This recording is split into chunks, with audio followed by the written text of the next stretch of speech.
What's up YouTube? In this video, I'm going to be going over my first PC build with you. And I just want to start out by saying I have been interested in PCs and technology my whole life, so I do have at the very least general knowledge of how things work and whatnot. And also growing up, I used to mess around with PCs all the time. Like I used to take apart consoles and stuff like that. So I do kind of know a little bit about technology. And anytime our computer at home had any issues, usually I'd be the one to fix it, unless obviously it was more complex than what I could do. But an example would be like literally just resetting the router and then everybody would think I just know everything about technology. Obviously there'd be more complex things that I would do, but that's just the typical example of like the at-home tech person. I'm pretty much that guy. So yeah, growing up I've always been interested in technology and computers, and currently I'm a cybersecurity student, so I've taken courses on hardware and whatnot, but the labs that you do and like the exercises that you do in these courses is not anywhere near as same as like doing it physically. However, it does give you at least general knowledge. But anyway, this was a super fun experience and I really had a lot of fun with it. It took me probably 6 hours longer than it should have, but you know what? Who gives a shit? It was my first time. I learned a lot and it was awesome. So I started out by just looking on Memory Express and Newegg on the websites and just looking for parts. I started off by showing them the cases, let them pick the case, and then I just went ahead and started picking all the PC parts that went together and what I thought would be a beast for an accountant and the type of work that they're doing. Obviously, like I researched each item specifically and made sure that everything like worked together. As far as like optimization, I don't really know if everything I got is gonna work amazing together. I did ask the guys at the store when I did pick everything up. They said, well, okay, this is like a kind of a beast of a PC and it's for an accountant that had no budget, so I kind of bought what I thought would be a beast, and clearly it is. If I could go back and do it again, I would probably invest more in the CPU and the RAM versus the GPU. The GPU isn't crazy expensive or anything, but I could have spent less on that and just spent more on the other parts that actually matter, because this person is just going to be using Excel mostly and like not gaming at all. But they did also want a triple monitor setup, so I did have to make sure that the graphics card supported that.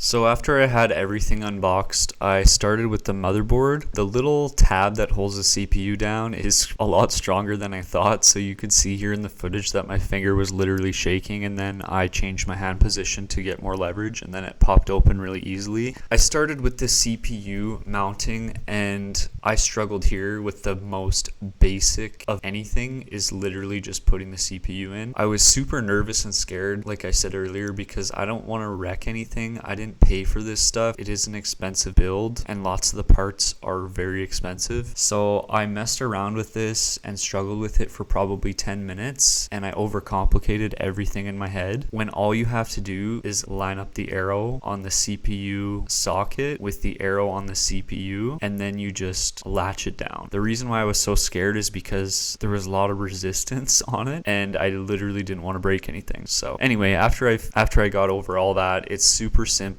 Just line the arrow up with the arrow on the CPU socket and latch it in place. Don't overthink it like I did. Next, I started doing the RAM, and again, this is one of the most simple steps of the whole build, and I overcomplicated it again and was super scared and nervous the whole time.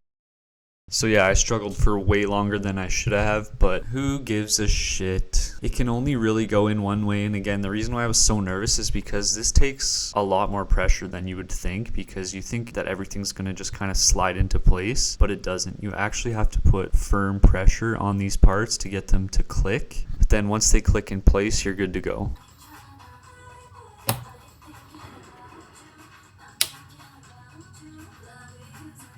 I'm scared.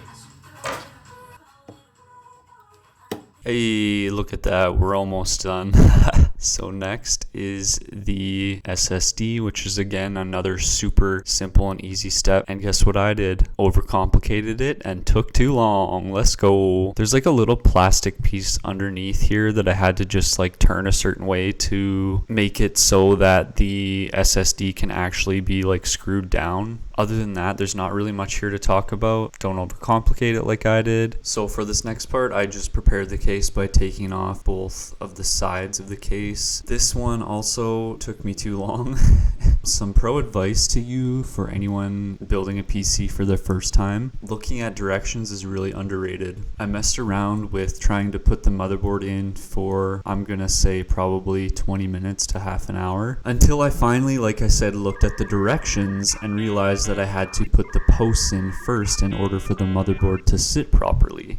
So once I did that, it took me about 5 minutes, maybe at max, to install the motherboard. So my advice to you is any computer pieces or components that you get, when you're installing it, just look at the directions first. You're going to get a lot of info that you need instead of being ignorant like me and thinking you know lots about PCs and you can just figure it out. You're going to save yourself a lot of time. To sum it up, basically my biggest problem here was everything was like lining up properly except for the plugins on the motherboard were not lining up with the plate. They were slightly too low, which obviously makes sense because once I put the posts in, everything just clipped in perfectly. Right here is when I finally realized that I need to start reading directions. So next was the CPU cooler. So as you can see, I was actually reading directions like a good boy. For the CPU cooler, I just started by installing the fans onto the radiator. The only thing you need to really be aware of here is make sure that the way that you're installing the fans is actually the correct way. So what I mean by that is you just want to have good airflow directions. So either hot air out the back or the top, and then you want to have straight airflow. So if you're exhausting out the top, then you would want to have an intake of clean, fresh air from the bottom. And same thing applies if you were exhausting the air out the back, then you would just want to have clean airflow coming in the front of the case. So now that the CPU cooler is all prepped and ready to go, all I'm going to do here is just flip the case up so it's easier to work. I'm going to be installing the CPU cooler on the top and it's going to be blowing air out of the top of the case. So now that I have the radiator part of the CPU cooler installed, I flip the case back down and then now I'm going to install the heatsink. I actually ended up doing this backwards. Well, it wasn't really backwards technically. It would have worked this way, but I ended up swapping the CPU cooler and basically just completely flipping it so that the cables connecting to the heatsink would be coming from the front of the case towards the back of the case. So it's essentially just opposite of what it is now. I found that the cables sat better this way, and I also installed the CPU cooler, or sorry, the heatsink sideways. So the temperature display on the heatsink was just sideways and it was kind of ghetto.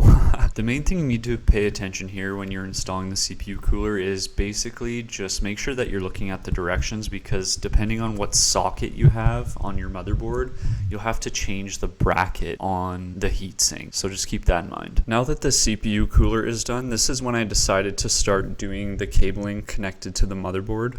If I could do this again, I would recommend this be one of your more earlier steps just so you can make cable management a little bit easier. My cable management ended up being pretty decent, but I definitely could have done a little better with that. And again, make sure you're looking at the directions because this helps a lot on where to plug what into. And surprisingly, I got everything right the first try. And I forgot to say too, before I installed the CPU cooler, I put in the power supply, which was also a mistake because it's pretty bulky and it takes up a lot of space. So I ended up just removing it just to make working in the case a lot easier. But the power supply is super easy. It's literally just 4 screws and a bracket that attach to the back of the case. This part confused the hell out of me. Again, in the directions it said to basically pry this plate off, which does make sense obviously because that's where the GPU ports need to go on the back of the computer. But again, it was my first time and it felt weird just like prying and breaking a metal piece off of the case. But that is how you do it. So right here is when I decided that the CPU cooler could definitely be swapped the opposite way, just so that it can sit better and there's less stress on the cables. And also I installed the heatsink sideways, so the temperature gauge, like the digital temperature gauge on the CPU was sideways, so it looked pretty ghetto. In the process of changing the CPU cooler around, this is when I also realized that the power supply is bulky and it's annoying and it's in the way and it's not doing anything at the moment. So this is where I decided to remove the power supply just to make my work a little bit easier with all the cables and whatnot. Boom, now that I basically undid all the work that I did previously, I just finished wiring up everything to the motherboard and made sure that it was all connected and ready to go, because at this point I just wanted to do a test run because I was super nervous and scared that for some reason it just wasn't going to work. I had no reason why that it wouldn't work, but I'm an overthinker, so it'd be like that. Here is when I had everything hooked up and ready to go. I just grabbed a spare keyboard and monitor so I can boot up the computer and see what's up with it. Oh my god, it's working! Oh my god, fucking working! So now that I found out I'm a literal genius and can build a PC, I just messed around in the BIOS for a little bit, just adjusted a few settings, made sure everything was performing the best it could. There was zero issues here. The motherboard recognized every single part. Everything was working properly. So yeah, it was awesome. Oh, and by the way, in the meantime, when I was doing all my cable management, I would just had Windows installing on a USB stick on my computer. That way, when I was done, I would be ready to go with Windows. So the GPU is pretty much the very last thing I did just because it's easy to install. The only thing is make sure that you have your cables ran properly, because if you install the GPU and you forgot to run the cables, then you're most likely going to have to take apart some of the computer just to run your cables properly. But this is very straightforward. It's kind of like the RAM, but it's just like a little bit bigger, and there's only really one way that it can go in properly. So once it kind of clicks or locks into place, you're good to go. And I recommend just doing this on like a slight angle that will allow you to slide it into place and actually hook it into the motherboard properly. This is what the other side of the case looked like. I know it kind of looks like a mess, but you're not going to see any of this. I didn't really end up like zip tying anything together. I kind of just put it back as neatly as I could with the plate on. At this point I had everything back together and the computer was looking pretty nice. And now we're at the very final steps. I'm just putting the two sides of the cases back on. This is what the computer ended up looking like at pretty much the very end. So like I said, the cable management could probably be better, but I think it looks pretty good. What do you think? So from a beginner PC builder to you, this is my advice. Number one is read directions for every single PC part, including the case. As you can see in the video, I struggled longer than I should have for lots of steps, but if you just read the directions, that'll save you a lot of time. Two is try not to overthink. For me, this isn't really an option because that's my personality, but anyway, just try not to overthink. Third, some parts do need firm pressure. This part scared the hell out of me, but everything ended up working perfectly and nothing was broke. Fourth, do your cable management first. Hook up all the cables to the motherboard and string them so they're kind of like outside of the case, out of the way, and do the bulky parts last if your case allows it. So the power supply, GPU, stuff like that. Number five, definitely take breaks. I got tired because I sat and did this for many hours and I got frustrated at some parts. Lots of parts were super easy, but once I took a break, I could actually think clearly, and then things clicked for me almost instantly after I took a break. Six, realize what you're doing. Building a PC isn't as easy as people say it is. I've heard countless people say, oh, just build a PC, it's easy, it's easy, it's easy. In my opinion, it's not that easy, especially if you're somebody that has no computer knowledge. Chances are the majority of like the PC building videos you watch, everybody makes it look super simple and they cut out all the parts where they were struggling and whatnot. Just pay attention, read the directions, use the internet if you need to, like Google stuff. That'll help you out a lot. And then last, be proud of yourself. But that's it for me. Thank you so much for watching. This was a really fun one and I'll see you in the next one. Peace.